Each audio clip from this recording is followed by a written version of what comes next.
لذ بالجلال الواحد الديان تلقى المسرة والقطوف دواني. اور عزیز بھائی، یہ سورہ کافرون، اس میں ایک اہم مضمون بیان ہو رہا ہے۔ فرماتے ہیں کہ یہ مکی صورتوں میں سے ہے اور اس سورہ مبارکہ کا کچھ پس منظر بھی ہے۔ مشرکین مکہ ان کی پوری کوشش یہ تھی کہ کسی طریقے سے نبی کریم صلی اللہ علیہ وسلم اپنے دعوی توحید کو چھوڑ دیں، توحید کی دعوت کو چھوڑ دیں، اللہ تعالی سے ہونے کو بیان کرنا اس کو چھوڑ دیں۔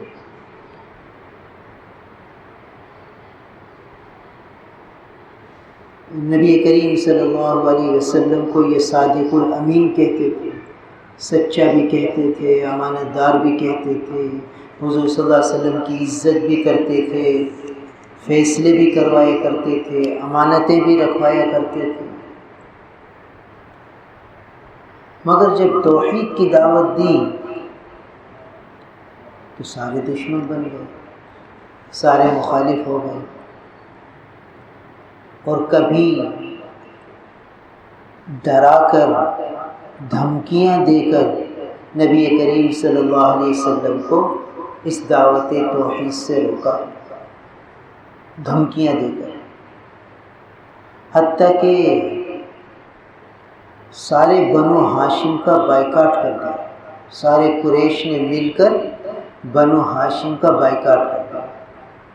حالانکہ قریش قبیلے میں سب سے عزت والا خاندان بنو ہاشم کا خاندان تھا، مگر رسول اللہ صلی اللہ علیہ وسلم کے دعوی توحید کی وجہ سے یہ لوگ بنو ہاشم کا بھی بائیکاٹ کرنے کے لیے تیار ہو گئے۔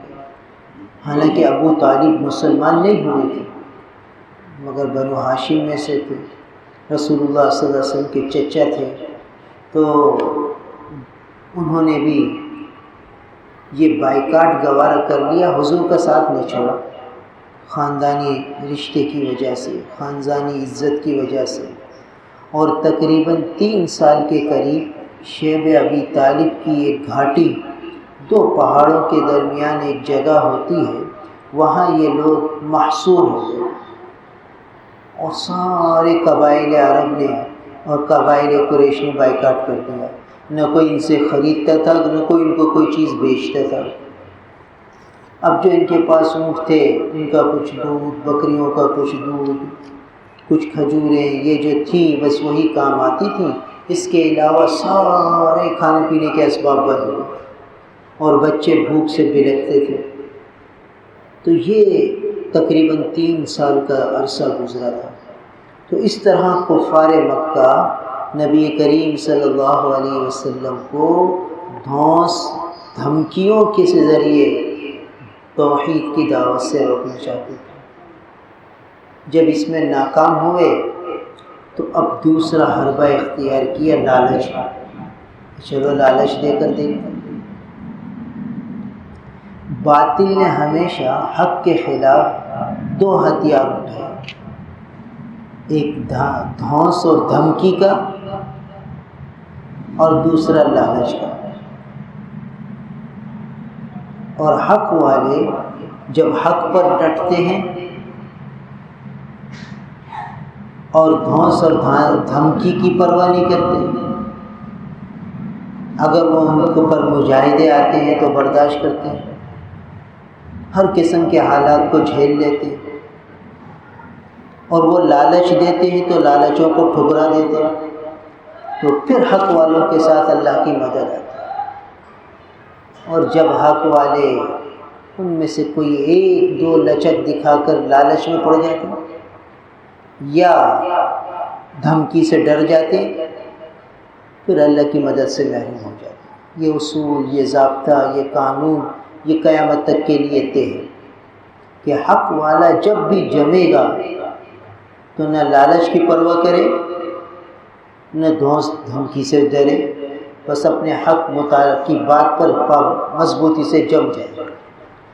تو رسول اللہ صلی اللہ علیہ وسلم کے ساتھ بھی باطل والوں نے یہ دو حربے اختیار کی، ایک دھمکی کا، وہ ناکام ہو گیا، اس میں یہ لوگ کامیاب نہ ہو سکے، تو دوسرا حربہ اختیار کیا لالچ، اور وہ یہ تھا کہ رسول اللہ صلی اللہ علیہ وسلم سے انہوں نے کہا کہ ہم آپ کو اتنا مال دیتے ہیں، اتنا مال دیتے ہیں کہ آپ مکے میں سب سے زیادہ مالدار بن جائیں، آپ سے بڑا کوئی مالدار ہوگا ہی نہیں مکے میں، اتنا ہم آپ کو مال دے دیتے ہیں، بس ایک شرط مان لیں کہ اس دعوت توحید کو چھوڑ، توحید کی دعوت چھوڑ، اللہ سے ہونے کو بیان کرنا چھوڑ۔ اب اندازہ لگائیے، اللہ سے ہونے کو بیان کرنا یہ کافر کو کتنا دکھ دیتا ہے، یہ باطل کے لیے کتنا بڑا ہتھیار ہے کہ آدمی یہ بیان کرے کہ اللہ سے ہوتا ہے، اللہ کے غیر سے نہیں۔ آج ساری دنیا کا باطل یہی چال چل رہا ہے کہ مسلمان اس دعوت پہ نہ آئے۔ اگر مسلمان اس دعوت پر آ گئے اور اس حق دعوت پر آ گئے اور مضبوطی سے اس پر جم گئے تو پھر باطل ان کے مقابلے میں ٹک نہیں سکے، باطل ان کا مقابلہ نہیں کر سکے، کہ جب انہوں نے اللہ سے ہونے کو بیان کرنا شروع کر دیا اور اللہ کے سے ہونے کے یقین کو دل میں بٹھا لیا تو پھر اللہ کی مدد ان کے ساتھ ہوگی، اللہ کی تائید اور نصرت ان کے ساتھ ہوگی، اور جب اللہ کی مدد ان کے ساتھ آ جائے گی تو پھر باطل کہاں سے ٹکے گا؟ باطل کا مقابلہ کہ باطل حق والوں سے کیسے لڑے گا، کیسے اس کے مقابلے میں جیتے گا؟ اس لیے ہمیشہ باطل جو ہے ان کو اس دعوی توحید سے دور کرتا ہے کہ یہ اللہ سے نہ جڑ جائیں، ان کا تعلق اگر اللہ تعالیٰ سے ہو گیا تو پھر ان کا مقابلہ مشکل ہے، پھر ان کا ایک بھی ہمارے ہزاروں پر بھاری ہو جائے گا، لاکھوں پہ بھاری ہو جائے گا۔ تو ہمیشہ یہ لالچ دیتے ہیں باطل والے۔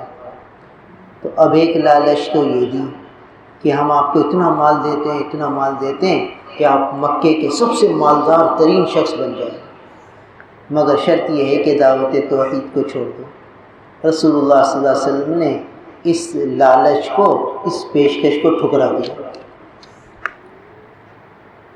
باطل کا لالچ دینے کے دو حربے ہیں، ایک مال اور ایک عورت، اور یہ دو چیزیں انسان کی کمزوریاں ہیں۔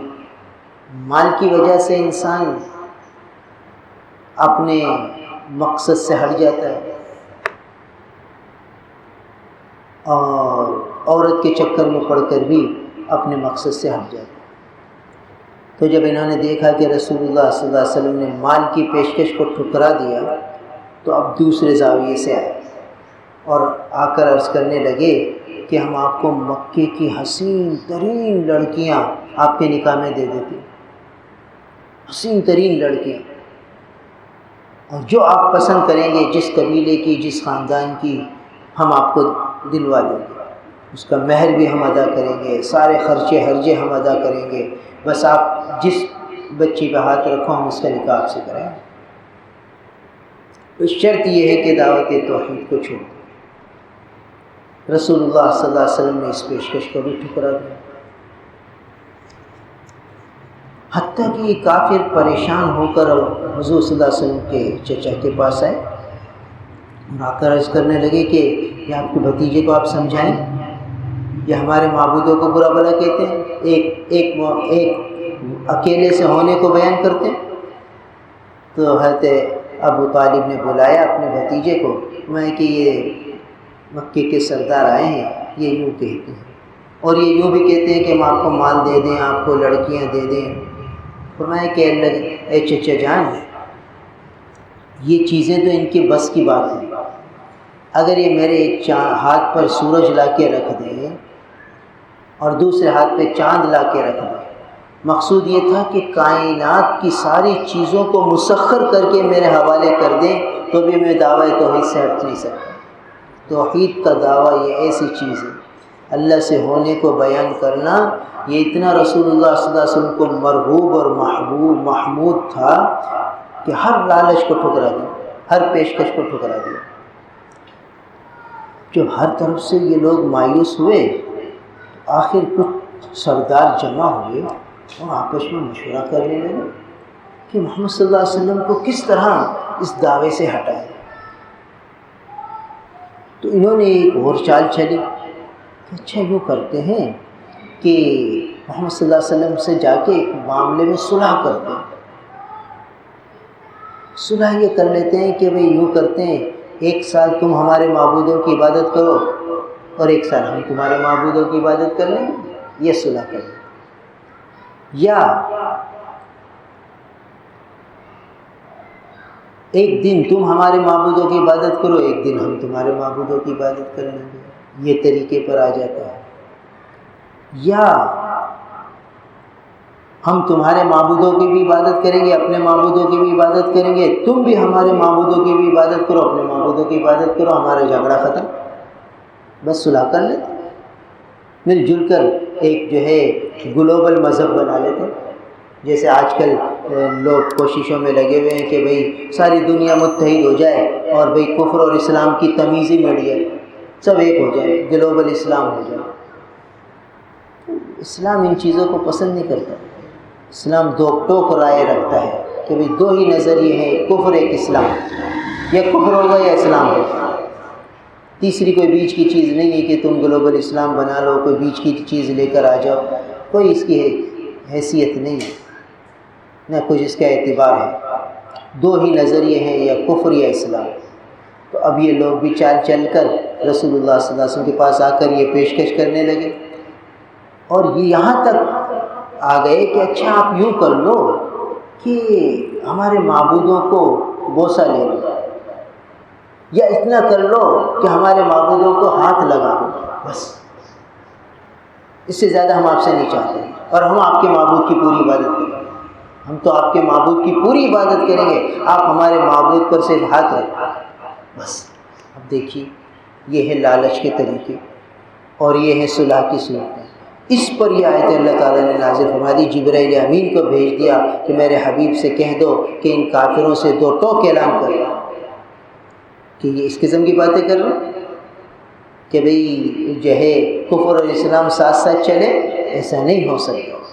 تو رسول اللہ صلی اللہ علیہ وسلم پر جب یہ آیت مبارکہ سورہ قل یا ایھا الکافرون نازل ہوئی تو رسول اللہ صلی اللہ علیہ وسلم بیت اللہ میں جا کر علی الاعلان کافروں کے جھمگٹے میں کھڑے ہو کر یہ سورت پڑھی، قل یا ایھا الکافرون لا اعبد ما تعبدون، پوری سورت پڑھ گئی۔ جھمگٹا تھا کافروں کا، کافر حیران رہ گئے کہ یہ کیسی سورت نازل ہوئی۔ اس میں بتا دیا کہ نہیں بھائی یہ دوگلی پالیسی نہیں چل سکتی، بس توحید پر آ گئے، اللہ سے ہونے کا یقین کر لیا تو بس اس یقین پر ہی جان دو۔ اب ڈبل مائنڈیڈ ہونے کی ضرورت نہیں، اب 2 رنگی کی اختیار کرنے کی ضرورت نہیں، اب بس یک رنگ ہونا ہے اور بس توحید میں ڈوب کر زندگی گزارنی ہے۔ تو اس پر یہ سورہ مبارکہ نازل ہوئی، قل اے نبی جی کہہ دیجئے، یا ایھا الکافرون اے کافروں، لا اعبد ما تعبدون، نہیں عبادت کرتا میں ان معبودان باطلہ کی جن کو تم پوجتے ہو، ولا انتم عابدون ما اعبد، اور نہ تم عبادت کرتے ہو اس معبود برحق کی جس کی میں عبادت کرتا ہوں، ولا انا عابد ما عبدتم، مزید تاکید کے لیے، مزید وضاحت کے لیے کہ اور میں مستقبل میں بھی عبادت کرنے والا نہیں ہوں ان معبودان باطلہ کی جن کی تم عبادت کرتے ہو، ولا انتم عابدون ما اعبد، اور نہ تم عبادت کرو گے اس معبود برحق کی جس کی میں عبادت کرتا ہوں، یعنی مستقبل میں بھی تم سے امید نہیں ہے کہ تم شرک کے حالت میں رہتے ہوئے عبادت کرو۔ ہاں بہت سے لوگ اس کے بعد مسلمان ہوئے مگر انہوں نے مسلمان ہو کر عبادت کی، مشرک ہو کر عبادت نہیں۔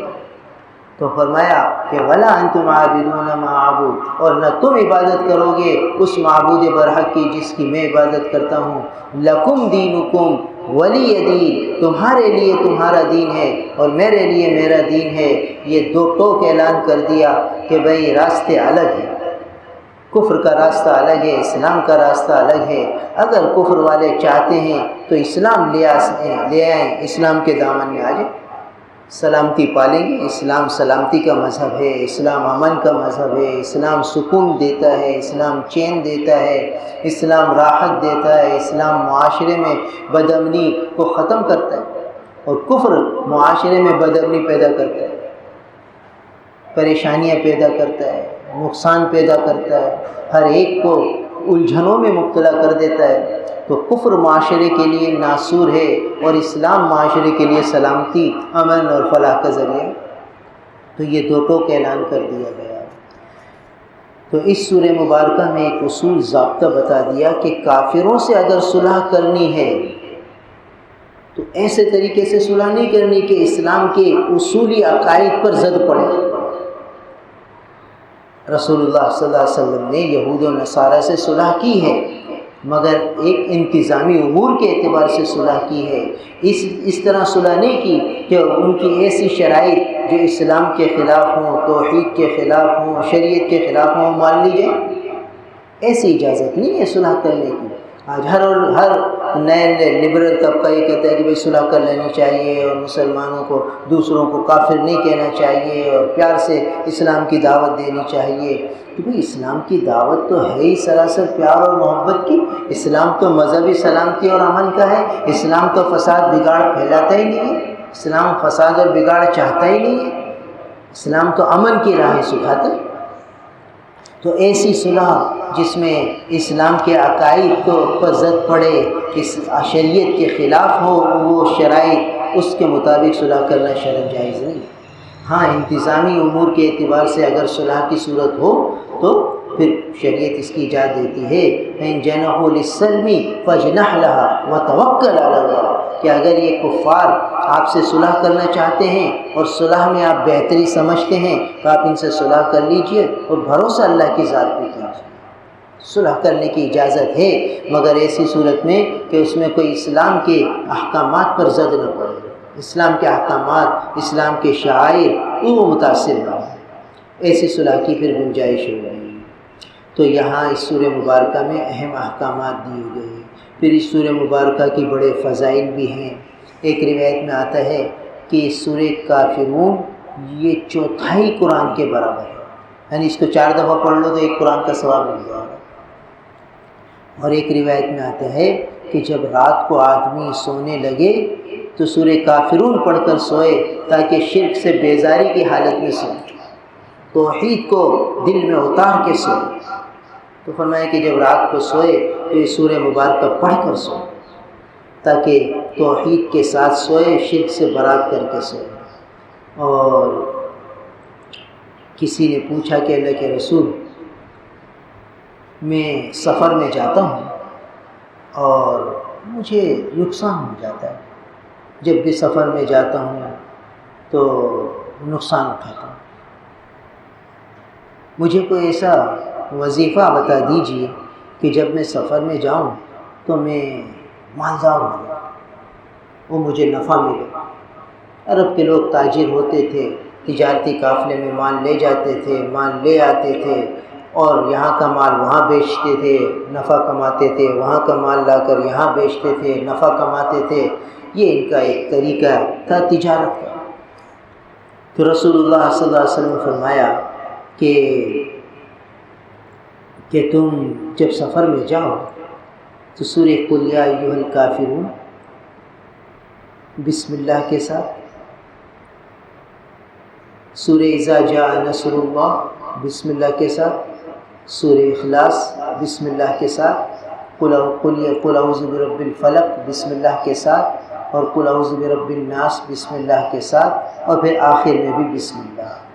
یعنی یہ 5 صورتیں 6 بسم اللہ کے ساتھ پڑھ لیا کرو، اللہ تعالیٰ تمہیں ہمیشہ تجارت میں نفع دے گا۔ تو یہ صحابی فرماتے ہیں کہ میں نے یہ وظیفے پر عمل کیا تو میں جس سفر میں جاتا، جس قافلے تجارت میں جاتا، سب سے زیادہ مالدار اور نفع والا میں ہی تاجر ہوں۔ یعنی سینکڑوں افراد قافلے میں ہوتے تھے اور سبھی تجارتی مال لے کر جاتے تھے، یہ 5 صورتیں 6 بسم اللہ سے اہتمام کے ساتھ پڑھ لیتے تھے۔ تو فرماتے ہیں کہ رسول اللہ صلی اللہ علیہ وسلم کے اس بتائے ہوئے وظیفے کی برکت سے جس سفر میں جاتا سارے تاجروں سے زیادہ میں کماتا تھا، سب سے زیادہ میرا نفع ہوتا تھا اور سب سے زیادہ مال میں کماتا تھا۔ تو یہ سورہ مبارکہ کے فضائل ہیں، اس کا بھی اہتمام کرنا چاہیے۔ گھر کے ہر بچے کو یہ صورت یاد کرانی چاہیے، اور رات کو ہر بچہ گھر کا ہر فرد یہ صورت پڑھ کر سوئے۔ اور دیکھو بھائی، توحید ہی اصل راہ نجات ہے، اور توحید اگر ساتھ لے کر گئے تو پھر نجات ہوگی آخرت میں، اور اگر توحید ڈھیلی ہو گئی تو بڑا نقصان ہو گیا۔ ایک بزرگ کا انتقال ہوا، کسی نے پوچھا کہ حضرت کیا ہوا؟ پوچھا کہ بھئی اللہ تعالیٰ نے فضل فرمایا، پہلے تو پکڑ ہو گئی۔ میں کس بات پر پکڑ ہوئی؟ فرمایا کہ مجھ سے پوچھا کہ میرے لیے کیا لائے؟ میں نے کہا کہ توحید لایا۔ تو فرمایا ارے کیسی توحید لائے؟ بولا رات تمہارے پیٹ میں درد ہوا تھا تو تم نے کہا کہ وہ دودھ پیا تھا اس سے ہوا، یہ توحید لائے؟ تو میں پسینے پسینے ہو گیا، اور پھر فرمایا کہ اچھا ہم اپنے فضل سے تمہیں معاف کرتے ہیں، تمہاری توحید تو اس قابل نہیں تھی۔ یعنی اس بات پہ پکڑ ہو گئی کہ پیٹ کا درد اس کو منسوب کر دیا دودھ کی طرح۔ یہ تو ایک نسبت مجازی ہے، تکلیف، راحت، صحت، بیماری یہ سب اللہ کی طرف سے آتی ہے۔ تو تدبیر کو اختیار کرنا ہے، مگر تدبیر پر اعتماد نہیں کرنا۔ بیماری میں دوا لینی تو ہے، مگر دوا پر اعتماد نہیں کرنا کہ دوا میں شفا ہے۔ شفا اللہ کے حکم میں ہے۔ اللہ سے دعا کرنی ہے کہ یا اللہ اس دوا میں آپ امر شفا ڈال دیجیے، شفا تو آپ کی ذات کی طرف سے ملے گی۔